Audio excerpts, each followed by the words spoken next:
Bom dia, estamos de volta com mais uma edição de Campus. O espaço da universidade na televisão. Alguns programas atrás, nós falamos sobre os prédios que deram origem ao UFRJ. Aí, a galera da UERJ começou a ligar, escrever, pedindo para a gente falar mais sobre as origens da UERJ.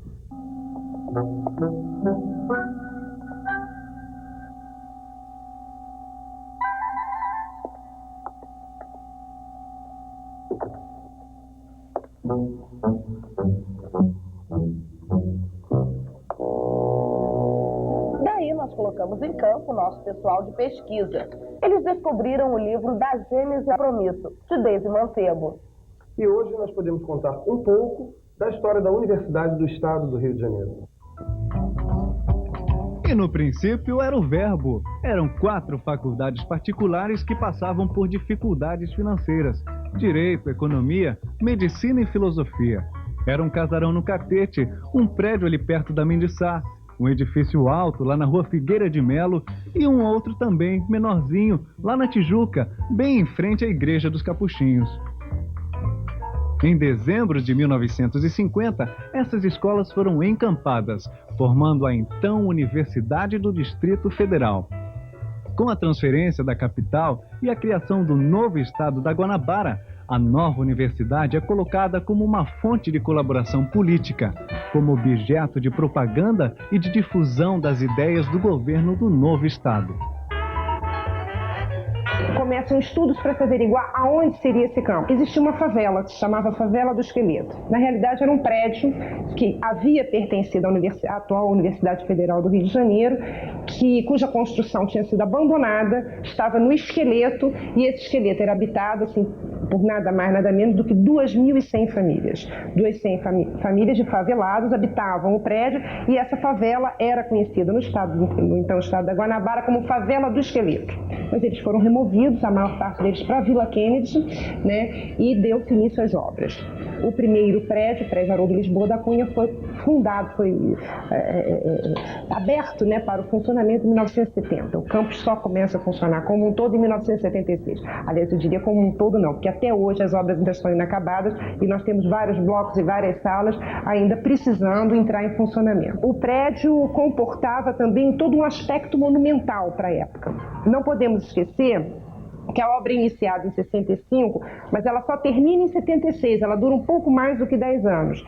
E ela atravessa o período conhecido no Brasil como período da época do milagre, né, da ditadura militar, durante a ditadura militar, em que a questão das obras monumentais, a Transamazônica e outras obras desse porte eram bastante comuns. O campus da UERJ tinha muito dessa característica para a época.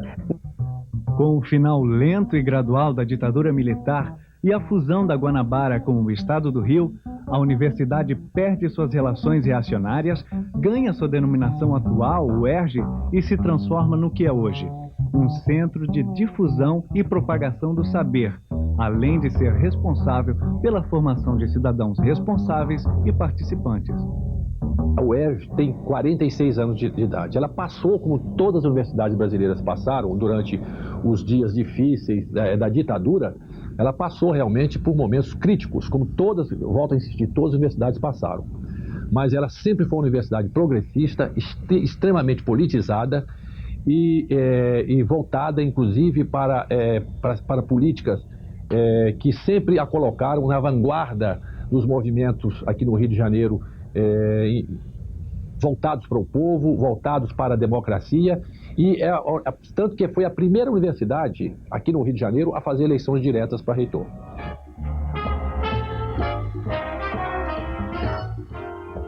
É uma universidade hoje que está completamente ligada a todos os problemas do Estado. Ela participa ativamente do projeto estratégico do Estado do Rio de Janeiro, e ela tem sido realmente um instrumento muito importante para que o governo possa implementar políticas públicas através da utilização dos nossos cientistas, dos nossos técnicos, das nossas unidades, trabalhando para o Estado, para as prefeituras, enfim, universidade profundamente integrada com o povo do Estado do Rio de Janeiro, que é muito importante esta função da universidade, porque é a universidade paga pelo povo do Rio de Janeiro.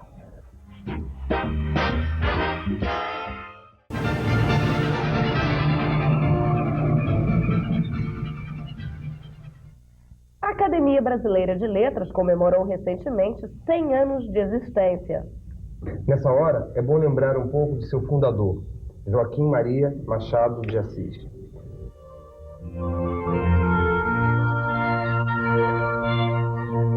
Bons tempos aqueles. Hoje, um menino pobre, órfão, nascido no Morro do Livramento, ali na Saúde, centro do antigo Rio, estudando em escola de rede pública, dificilmente chegaria aos 30 anos de idade. Muito menos se tornaria uma das maiores, talvez mesmo a maior expressão da arte literária brasileira. A própria figura intelectual do Machado de Assis, a própria figura pública do Machado de Assis é muito interessante e ainda traz questões bastante contundentes no Brasil, né? O fato dele ser um mulato que conseguiu ser presidente da Academia Brasileira de Letras, ter a projeção que ele teve na vida pública brasileira, o que ainda é muito raro no Brasil, e o fato dele ser epilético, e a gente esquece que os preconceitos de que isso devia estar cercado, esquece até porque, por deficiência, dificuldade de tratamento na época, o Machado de Assis tinha ataques epiléticos em público, né? Se tem fotografado isso, é muito triste, muito melancólico ver o quanto devia ser sofrido para o Machado viver essa experiência em público. A perfeição de seu estilo, combinada com a harmonia de todas as qualidades de um grande autor, fazem de Machado de Assis o maior expoente da nossa literatura. O primeiro texto publicado de Machado de Assis foi o poema Ela, em 1855, pela revista Marmota Fluminense. Seu primeiro livro, Crisálidas, em 1864. Mas a parte mais importante de sua obra são os chamados livros da maturidade, a partir de 1881. Primeiro em sua fase romântica, Machado de Assis publica Helena, um marco na história do romance brasileiro.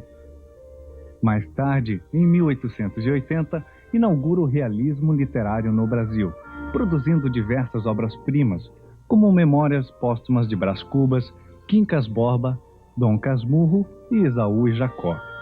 A importância fundamental é que ele soube ser, dentro das limitações naturais das suas origens, do meio que ele viveu, ele soube ser um escritor marcadamente universal. Tudo aquilo que ele escreveu tem, de um lado, o sentido da aprendizagem pessoal, que nos permite recompor o caminho percorrido por ele, e do outro lado tem o encontro com a sua genialidade, que permitiu que ele escrevesse algumas das páginas fundamentais em língua portuguesa e que demarcam a singularidade do seu talento. Oi? Você conhece Quincas Borba? Não. E Brás Cubas? Só de nome. Tô por fora. Você sabe quem é Brás Cubas? Oi, é meu tio. Dom Casmurro é um personagem do Machadão. O que eu gostaria de sugerir é que o jovem que está me ouvindo se debruçasse sobre o livro do Machado de Assis, não para encontrar-se com aquilo que geralmente o jovem costuma exprimir de um modo pejorativo, não para encontrar-se com o velhinho Machado de Assis, mas encontrar-se com um homem ajustado à realidade de seu tempo e capaz de interessar-se pelos problemas genuinamente brasileiros numa língua que permita a qualquer um entender Machado de Assis. Geralmente se fica pensando que para fazer literatura é preciso encontrar a palavra difícil. Não é não. A palavra simples faz com que você exprima o seu pensamento de uma maneira objetiva e capaz de irradiar esse pensamento para todas as gerações. Machado de Assis, daqui a 100 anos, a 200 anos, não tenho a menor dúvida. Ele escreveu para durar, exprimindo uma realidade que ultrapassou o seu tempo para chegar até nós e será levada por todos os tempos. A A imagem que fica de Machado de Assis é a de um homem vitorioso, isso apesar de ser negro e de ter origem humilde. Agora, eu acho que também não se deve mitificar a obra nem a figura do Machado por isso, porque ele pagou um preço por essas situações especiais, meio anômalas na sociedade brasileira, e um deles talvez seja até um excessivo afetamento, uma certa... que os próprios contemporâneos dele percebiam, uma certa vontade de mostrar mesmo que ele tem um estilo muito saboroso, especial, curioso, e também, talvez, a posição dele perante os naturalistas, por exemplo, uma certa recusa, repulsa muito exagerada por tudo que pudesse aproximar de algo vulgar ou algo de menos bom gosto na literatura. Talvez esse tenha sido o preço que Machado teve que pagar para poder ser reconhecido, aceito, com todas essas dificuldades, com a coragem que ele deve ter tido como homem para conseguir ser a figura importante que ele foi na nossa literatura e no nosso país. Ele foi um dos fundadores, em 1897, da Academia Brasileira de Letras, onde hoje ele tem uma salinha com curiosidades sobre a vida dele e objetos pessoais, como o famoso pincenê.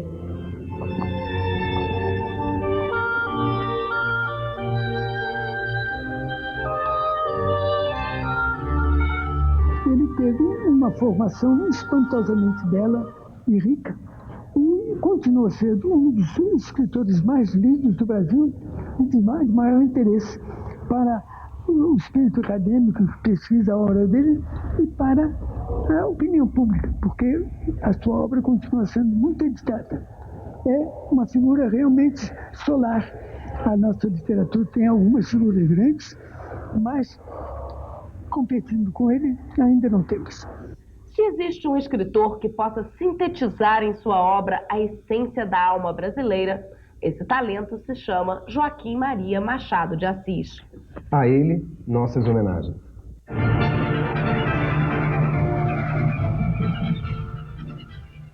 Reza a lenda que no iniciozinho dos anos 60, a polícia queria invadir a Faculdade de Direito da antiga Universidade do Brasil, atual UFRJ. Diz essa mesma lenda que o então reitor colocou-se à frente dos estudantes que resistiam e proferiu para o comando da Polícia Militar a seguinte frase: aqui na universidade, a polícia só pode entrar se fizer vestibular e se passar. Logo depois veio o golpe militar, a coisa mudou, todo mundo entrou, pintou e bordou com a universidade. Hoje, os tempos são outros e o sonho do velho reitor vai se tornando realidade. A partir de março do ano que vem, a UERJ vai realizar um curso para policiais, que passa a ser uma profissão de nível universitário. Ao todo, serão 50 vagas para o curso, que terá a duração de 6 semestres, 5 a nível teórico e o último um estágio prático nas delegacias de polícia do Estado. Noções de direito, filosofia, sociologia, inglês e informática, entre tantas outras, farão parte do currículo do curso de investigador de polícia. Nós tínhamos que aperfeiçoar a atividade fim da Polícia Civil, né, que é a investigação. Então você melhora a investigação melhorando a qualidade do funcionário. Então nós tínhamos aqui, os nossos investigadores eram de 2º grau. E nós vimos que os países do primeiro mundo normalmente colocam, os investigadores têm 14 anos de estudo, né? Então foi o que nós fizemos. Começamos a colocar a proposta que surgiu uma proposta de o nosso investigador também ter ir além do 2º grau, né? Então, nessa discussão, surgiu a ideia de fazer um curso de bacharelado para suprir o mercado aqui da Polícia Civil. Muita parte dos policiais, eles necessitam de uma informação para poder fazer a investigação correta. Segundo, eles precisam de uma informação técnica para poder direcionar a investigação e descobrir a autoria do crime. Ainda mais em sociedade de massa, de grandes populações, é preciso transformar a investigação policial numa investigação científica. Não é possível mais hoje pensar num policial que vai fazer uma investigação como se fazia 20 anos, 30 anos atrás, 40 anos atrás, quando o Rio de Janeiro tinha 1 milhão, 2 milhões de habitantes. É outro mundo. Ele precisa de uma formação científica para poder descobrir o criminoso e poder atuar de maneira correta. Eu acho uma boa. Essa polícia que nós temos hoje em dia aí é brincadeira não. Então tem que ter um trabalho muito bem feito, uma coisa direita. Eu acho ótimo. Por quê? As mais bem preparados. É válida, né? Porque o policial ele é muito, sei lá, precário, ele não tem uma formação que devia ter, né? Interessante, né? Assim eles têm um nível cultural maior e saber lidar melhor com a população, né? Que já que eles exigem agora só o primeiro grau para ser polícia, eu não acho isso uma boa ideia, não. Eu acho certo a pessoa ter que ter nível universitário para ser um bom policial. É isso que eu acho, que deve ser mesmo feita uma avaliação, tá? Para que eles possam cada vez melhorar os seus conhecimentos e se comportarem melhor diante da sociedade. E a população, como é que vai sentir os benefícios desse curso? Isso é longo prazo, não é curto prazo, né? A primeira turma deve se formar em 3 anos. E de qualquer forma, como vai? Vai sentir agora na medida em que se comece a fazer uma melhor qualificação dos quadros atuais, né? Do policial atual. E daqui a 3 anos ela vai ver esse homem, né? É outro tipo de formação, lógico que é outro tipo de formação. Então é um homem que vai ter noções de perícia muito aprofundadas, vai ter noções de investigação, né? Vai ter noções de ciências humanas e vai ter noções de ciência jurídica também, a parte jurídica também, mas isso não é o predominante, que até então era predominante. Em relação ao... Ou seja, o que a sociedade pediu, né? Um sistema de segurança voltado para o cidadão é que está sendo feito, porque isso nunca existiu. Não existe uma polícia voltada para a segurança do cidadão. Então nós tivemos que formar essa polícia, nós temos que formar essa polícia, nós temos que montar essa polícia. Que até então a polícia que existe é voltada para a segurança do Estado. Então nós estamos formando, o curso é exatamente isso. É o início da formação de uma polícia voltada para o cidadão. Nós vamos ver dentro de alguns anos, esperamos que tudo corra bem com o nosso curso, que o Estado amanhã, inclusive, faça aquilo que realmente nós sabemos que o governador Marcelo Alencar vai fazer, e os seus sucessores também continuem fazendo, que é de recrutar entre esses formandos do curso de polícia os futuros policiais civis, porque eu tenho certeza que com melhor instrução, com melhor qualificação e com principalmente esta ideia de que ele deve ser um defensor da cidadania, nós vamos ter uma polícia muito mais eficiente e muito mais voltada para os interesses da sociedade. Conta outra lenda que na mesma década de 60, dessa vez depois de 64, na mesma faculdade de Direito, um representante do diretório entrou numa sala de aula para fazer uma colocação, digamos assim. Um aluno dessa turma tirou o revólver, seu instrumento de trabalho, já que era policial e um famoso policial, apontou para o orador e disse que ali, na turma dele, ninguém ia falar nada.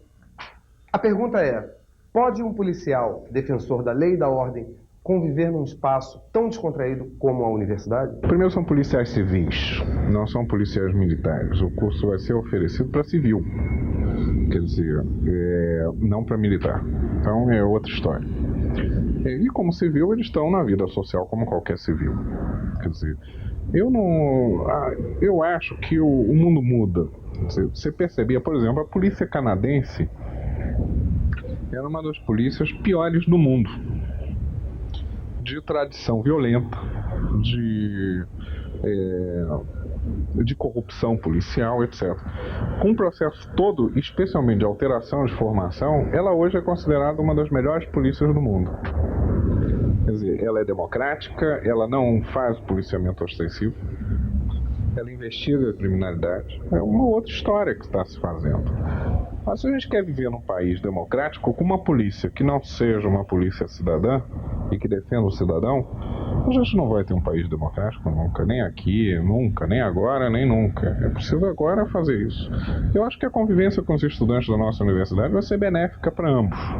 Nós, então, criamos aqui uma estrutura curricular adaptada às nossas realidades, através da qual nós vamos oferecer cursos para formar o policial civil no Rio de Janeiro, para que ele possa ser um indivíduo inserido no contexto da modernidade, um indivíduo que tenha condições de conhecer realmente o que se passa no mundo de hoje, a extensão das transformações que nós estamos vivendo e, fundamentalmente, ser um indivíduo em defesa da cidadania e não em defesa do Estado, que é uma visão errada que os nossos policiais, por falta de treinamento, não por culpa deles, mas por falta de treinamento, por falta de qualificação, sempre tiveram até hoje. Bem, acabou os que era doce. Campos está chegando ao fim, mas domingo que vem a gente volta. Peraí, só para fechar esse assunto de polícia, greve, baderna, conflito armado, passeata de policial, chama o estudante.